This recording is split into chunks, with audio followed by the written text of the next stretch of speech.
What's up? I didn't even know where I was at. Was it Facebook? No, YouTube. We're on YouTube. Good afternoon, YouTube ishness. What is up? Uh, so you guys know I was looking at that Harley a while ago. I gave up on that one. I don't. I I don't want it. I'm back to the FJR 1300. I'm about 99.9% sure I want one. Um, the cool thing is 2016, I think it was 2016. No, 2017, I believe. 2017, they added some goodies to it. They did a 6-speed slipper clutch. Don't need all that nonsense, but 6-speed's nice. It's always nice to have extra gears. You know that, bunch of truck drivers. Um, so I found one a while back on Facebook, and it's just I hate the I hated the color, but it was 2014, and it had 2,000 miles on it. So I called the guy today, and it's been months. This bike's been on, and it'll be for sale forever. He'll never sell the bike. So they have two different models. They got the FJR 1300A model, and they got the FJR 1300 ES model, which is the electronic suspension, which is pretty cool. I had a BMW that had electronic suspension. It's bitchin'. It's an expensive option, and when they work well. With my BMW, one day it just didn't work, so I had no damping and rebound. But anyhow, I called the guy up because he didn't specify whether or not it was an ES model. He had it priced higher than retail for that year for an ES model, which I go, well, he's about $700 high for an ES model, right? It's about $1,500 high for an A model.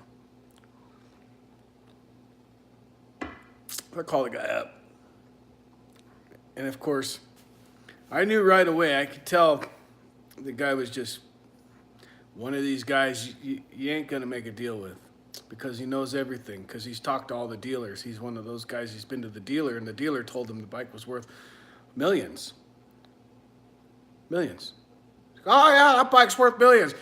So I said, well, first question was, is it an ES model? He goes, no, it's an A model. I said, ooh. I said, man, you got that kind of, you got it kind of, you got it kind of priced like an ES model. I said, you're a little high.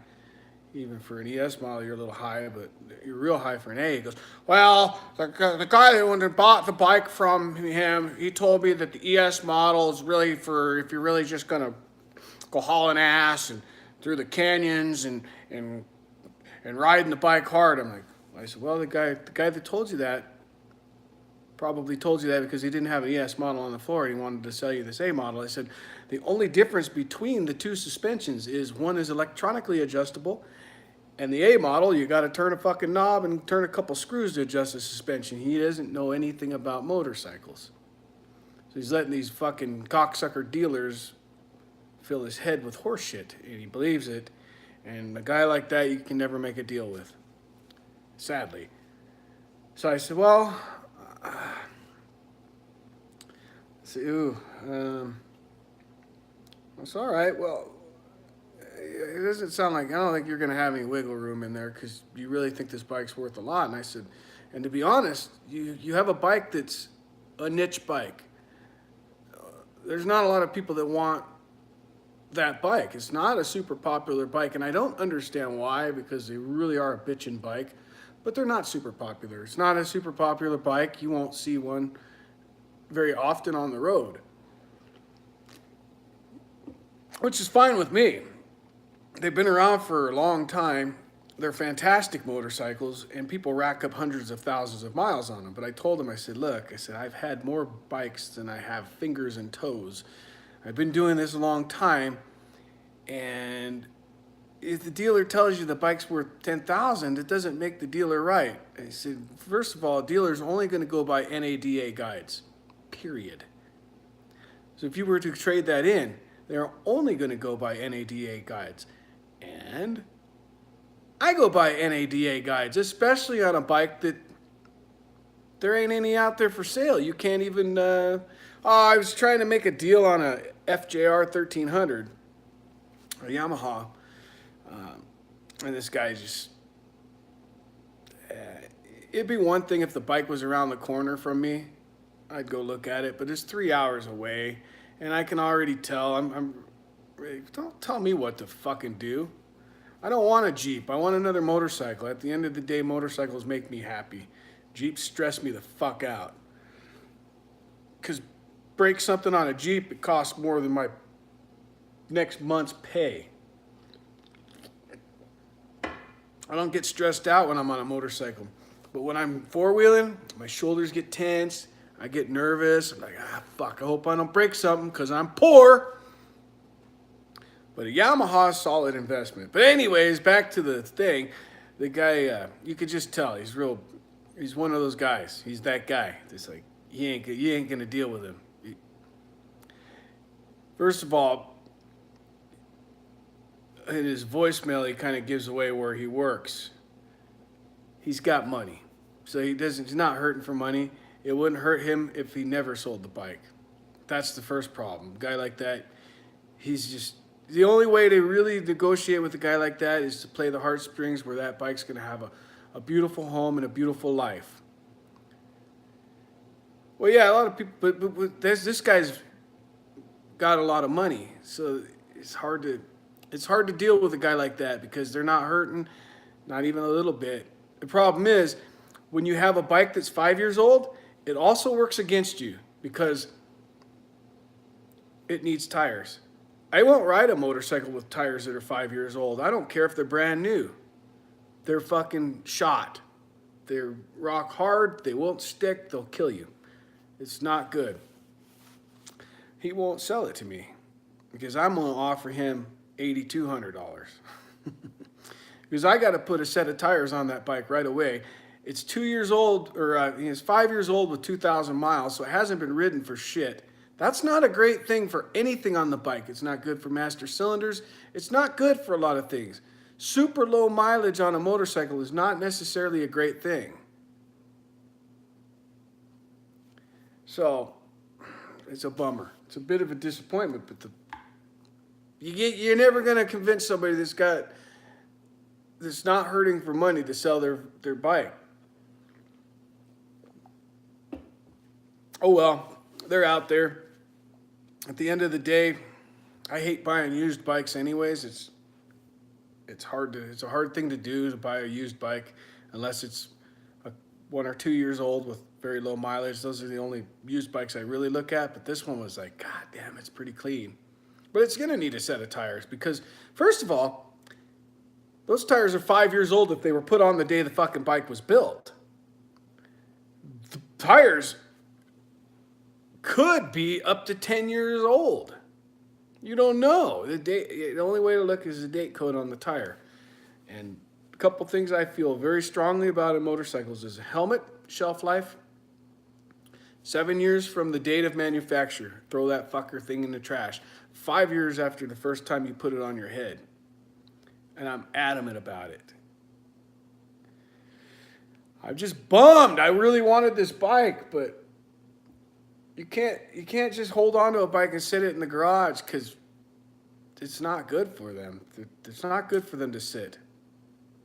It's got a lot, 2,000 miles over 5 years. The 19s are coming out. You got a 2014. Yeah, not something I'd be interested in. I want something long distance with power and put you in a nice bubble. I want an interstate touring bike. I want something the FJR 1300 ticks all of the boxes for me. Except it doesn't tick the Harley box. But at the end of the day, It's 10 grand cheaper than the Harley I was looking at. I don't know. I'll find one. It's not like I'm hurting for motorcycles. It's not like I even need another motorcycle. But I'm like a fucking drug addict. Does a drug addict need more drugs? Fuck no. He shouldn't be doing drugs at all. Drugs are bad, kid. But I'm like a fucking heroin fiend. And I have this goddamn bike in my fucking head. And it's stupid. I have huge problems with this ever since I was a little kid. My first fucking motorcycle, I hid it from my parents. I hid my bike at my friend's house, and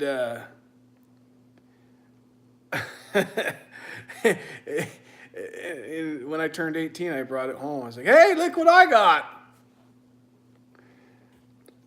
She knows. My folks know now. They fucking know. I love motorcycles. Period. But I would always sell my soul for a motorcycle, even back then. And Sergeant Ringo, I've had enough Harleys to know I don't really want that road or the Electroglide. What the fuck was I riding? The Ultra Classic. I liked it. I did until I rode it, and I'm like, fuck. It buzzed my head. It moved my head was going at 80, and I'm like, fuck this shit. I want to hit the cruise control on 80 and not have any agitation. My fucking Honda, no, I appreciate it, man. I just have a specific kind of bike I'm looking for. Perhaps an Indian would tick the boxes, but at the end of the day, bang for your buck is what I want. And the FJR 1300, it does. It's got the same amount of torque as a Harley, too. That's the hilarious part. Same amount of a torque of a Harley that's been tuned right out of the box. It's got balls, not huge balls, not Hayabusa 200 horsepower balls, but simple Yamaha last 100,000 miles with 150 horsepower and 100 foot-pounds of torque balls. It's not a rocket ship, but it will go down the highway 85 miles an hour all day long in a clean bubble of air with cruise fucking control and heated grips. And that's really what I'm looking for. Because I like doing, and it's stupid, it makes no sense. What do I do all day? Fucking drive. What do I do on my day as off? Ride motorcycle as far as I can. I like endurance riding, not just go to the bar. I like to take off and go for a taco 1,000 miles away. That's the kind of riding I do. The new Softails are pretty sweet. I haven't ridden one, but they look cool, and the suspension looks pretty decent on them. But for half the fucking price, it's a tough one. And I got a lot of friends that ride Harleys, and I got a lot of friends that think Harley's the only motorcycle on earth, and they get big giant boners when they think I'm going to buy a Harley. And then I back out. I'm like, fuck, I can't do it. I just can't. It is a lot of fun. I bought that little Triumph in May, and it was used. I bought it at the Harley shop, right? Scrambled North. That's the name of the bike. I rode it up to the Arctic Ocean. Little Triumph Scrambler. And I just wanted to see if it could be done. I don't even know what the fuck's wrong with me, because it wasn't comfortable. It was a torture mission. It was torture.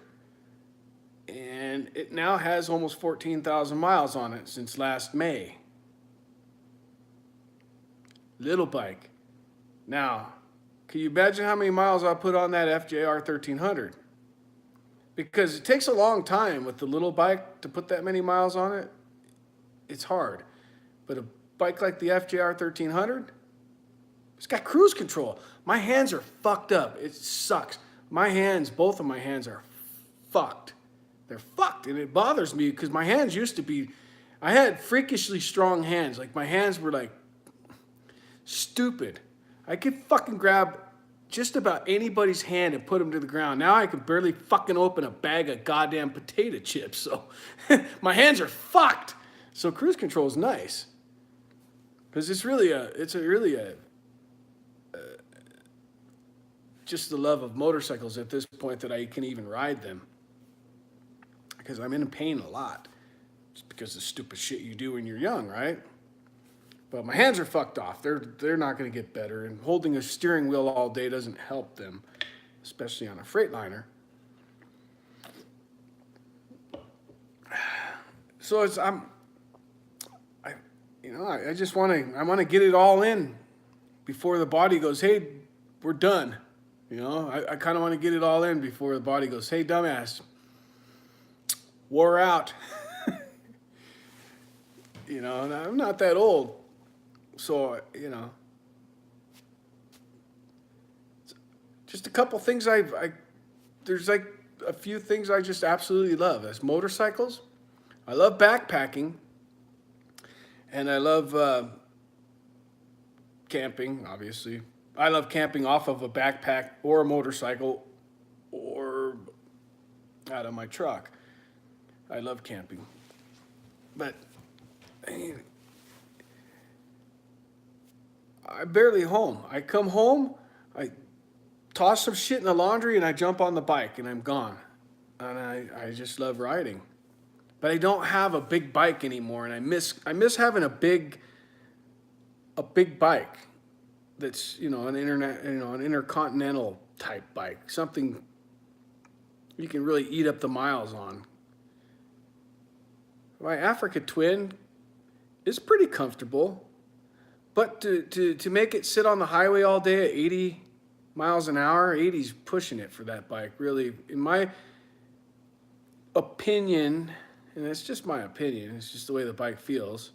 And it doesn't feel unstable. You could hold it at 85 all day long. I just feel like it's probably not enjoying it too much. Because it's, the RPMs in top gear at 85 miles an hour are well above half of Redline. And that's kind of what I use as a gauge, if you will. Yeah, I do the same thing every week.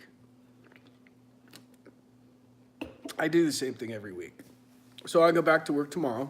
I got off today at 9 o'clock. Went and ran around, did my grocery shopping and shit. Then I go back. I work 6 days a week, but I have most of Tuesday off. I have most of Friday off, and I have all of Saturday off. It's okay money. It's not great money, but I get 7 fucking weeks of vacation. That is the reason I stay there. That's the only reason I stay there, and I live in a shitty area. If I lived in Phoenix, I'd make 6 figures 73 times, okay, if I lived in Phoenix, but I don't make 6 figures. And that's a choice, because I live alone. I have no kids, so I don't need $1 million. I don't need it. So it's kind of a balance. Time off to me is worth more than money. I don't know if you get it. So my house is not fancy. Big fucking deal. A lot of people have fancy houses, and they live every working moment to make them and keep them fancy. Me, I would just rather have a motorcycle. Well, for only $73, Sergeant Ringo, well, we should go to the oil fields, shall we? God, the oil fields do sound tempting, but I guarantee you it ain't all what it's cracked up to be, because the housing there, I can't do it. I got to live alone. I live alone, so I got to live alone. Like, I couldn't bunk up with a guy or seat a bed with a guy, because they kind of do that in Alaska. You hot bunk. No, I can't do it, man. I got to have my own space. So all the money in the world, not having my own space ain't worth it. I'm sure there's oil field jobs out there that pay and you get your own space, but at the end of the day, there's no magic money button. There's no magic money button. There really isn't. There's always going to be a trade-off. you know, six figures, okay, fine. If he was making six figures, and he probably was really close to it. Let's be honest. If you run teams and that fucking truck's not stopping, you're probably gonna make close to six figures. But you're running teams and you're sleeping. Well, you're trying to sleep. I could never do it. There's no freaking way I could sleep with. Hard work is what it takes. Yeah, the harder you work, the more money you make. So you really have to decide exactly how hard you're willing to work. And I don't know. I like my days off. I like my vacation time. This year, I don't know if I'm going to take a big vacation. I have the end of April off, so I have a week off in the end of April, and I'm going to go hike Havasu Falls. Probably. See, there's another problem. Havasu Falls is badass, right? Look it up. It takes an act of God to get a permit, and I got a permit. Problem is, Instagram people, you know, everybody wants to be famous, and I just feel like there's just gonna be a whole lot of nonsense down there, and I don't know, I might just sell my permit and go backpack in the wilderness for a week and be alone. It's a tough call because I really want to see the falls, but do I want to camp with another 300 people where you're camping on top of people?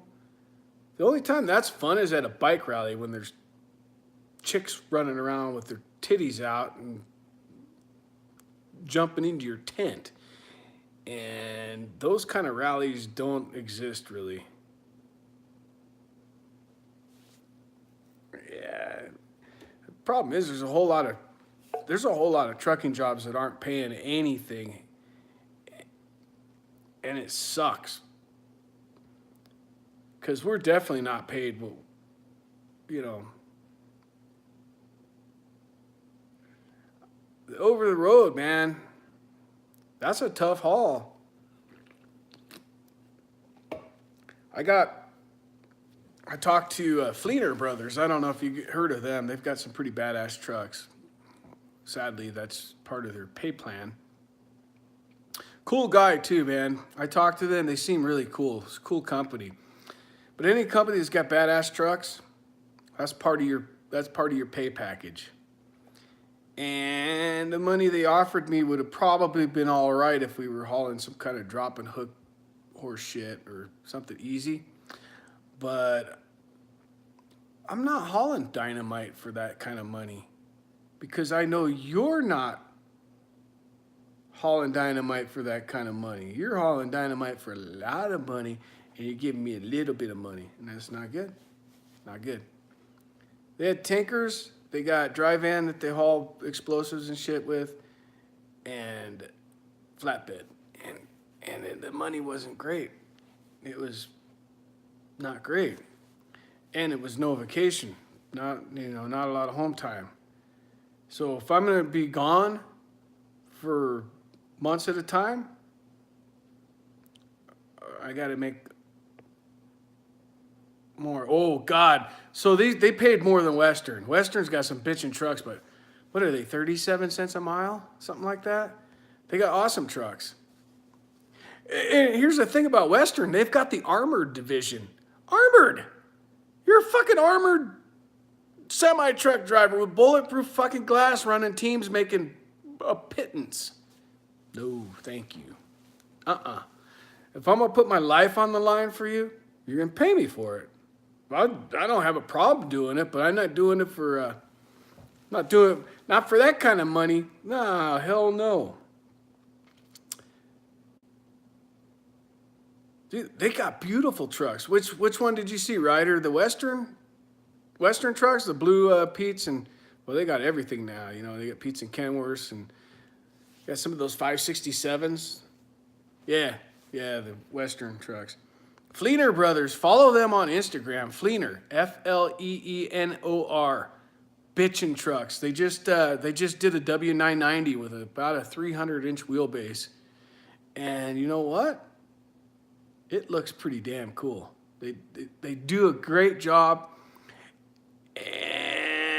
pay decent. I think it was like, Western's like 37 cents a mile. These guys were around 46 or so, but the miles weren't there. There wasn't a lot of miles, which is fine. I mean, it would probably been a gravy job. It's just not for me. It wasn't for me.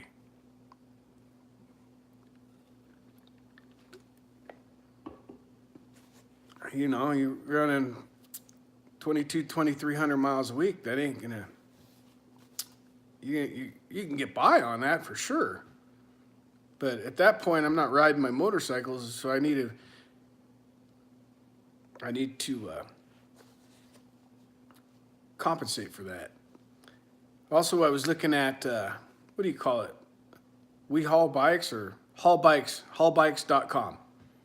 So you can bring your motorcycle with them, but I don't think they pay too good either for company side or the owner-operator side. So I kind of bailed on that because it didn't sound like I'd get home ever. I could take my bike with me though. And then I was looking at doing hauling for concerts. And you know what?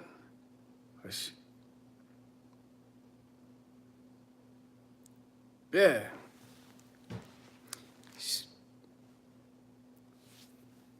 You gotta, I don't know. It's all about balance. You gotta balance it out, right? We only go around one time. So, unless you really have to spend your whole life working one time, and I put money away for retirement. That's definitely in the back of my head. But it's also in the back of my head that, fuck.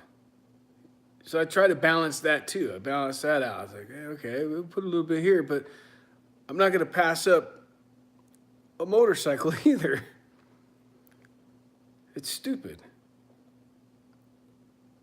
But my insurance agent's got to be tired of me texting him bikes and sending him pictures. Go, how much is this one going to cost to insure? Because I got to look at the whole picture. How much is the cost of ownership of the bike? And I look at it just like I do trucking. I know how much each one of them costs cents per mile. I know my Toyota out there's a pig. That thing cost me 20 cents per mile. But I know the operating cost of all of them. The Honda, that fucker's cheap operator. The Yamaha would be a lot more, really, because so my Honda gets about 52 miles to the gallon. It runs on 87 octane, and it's got tube tires, so I do my own tires. So it's very cheap. The Yamaha runs on 91 octane, which is 70 cents per gallon more, by the way, right now. Holy shit. And gets about 35 miles per gallon, so it's pretty huge. Goes up quite a bit. All those thoughts, most people that ride bikes don't consider those thoughts, but when you're the kind of guy that would take a 10, 12,000 mile trip, it fucking adds up. It adds up. So you got to consider all those numbers. People are like, what do you care what the miles per gallon is? I fucking care. I need to know.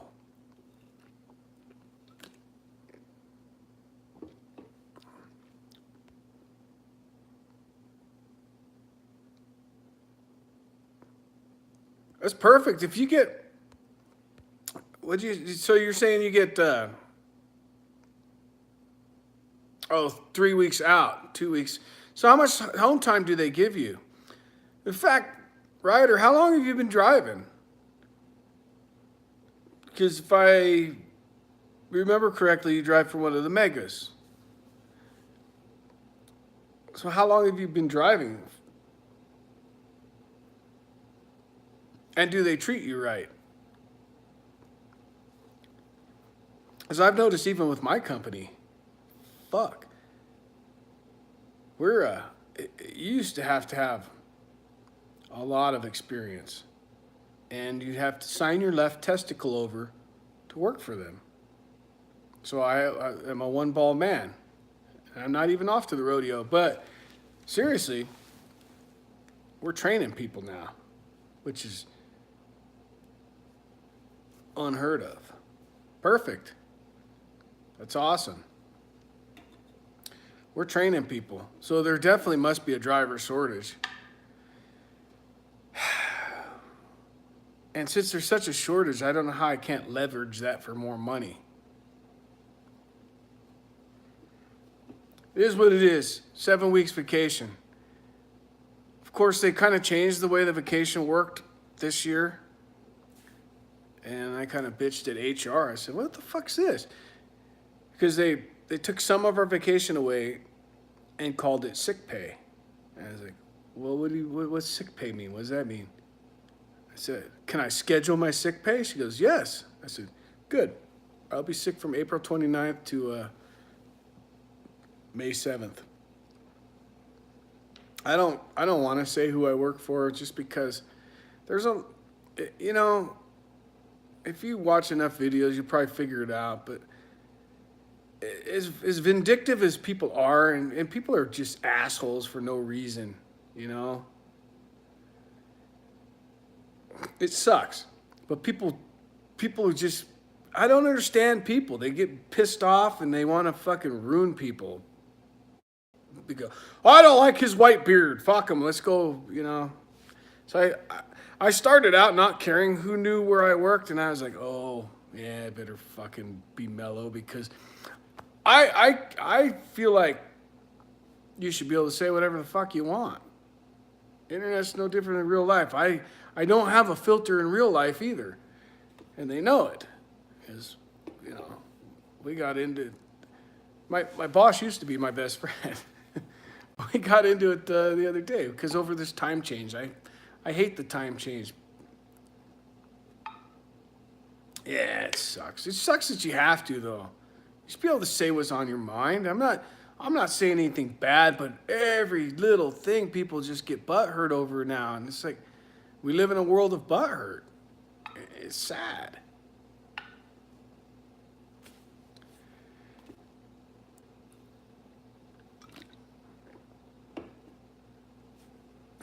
This is a good beer. I don't know why I didn't buy more of it. It's the Dudes Brewing Company out of Los Angeles, California. I know, they're all swolled up in the back door. I need to, what's weird is like, on one hand, I don't give a shit. It's like, but I should give a shit. But where I live is limiting. If I lived in Phoenix, it'd be a whole different story. If I lived in Phoenix, it'd be a whole different story. I'd be a union guy, and I'd be pulling. Ooh, I like moonshine. There's a funny story about moonshine. So there's a guy down in the valley that my buddy knows that makes moonshine. And all right, brother, go get you some rest, man. Get you some rest. Get you some rest, because you don't want to be trucking tired for sure. Then we got some moonshine, and this guy, man, the first batch I ever tried from this guy was so smooth you couldn't pry the bottle out of my hands, and no hangover. And the next batch, which I learned, there's a whole thing about temperature, and just a couple degrees in temperature will make the shit good or not good. Oh man, this second batch was so fucking terrible. You couldn't get it down. It was horrible. I like whiskey. I'm a whiskey guy, or tequila. I should have bought some tequila when I was at Costco today. Damn it.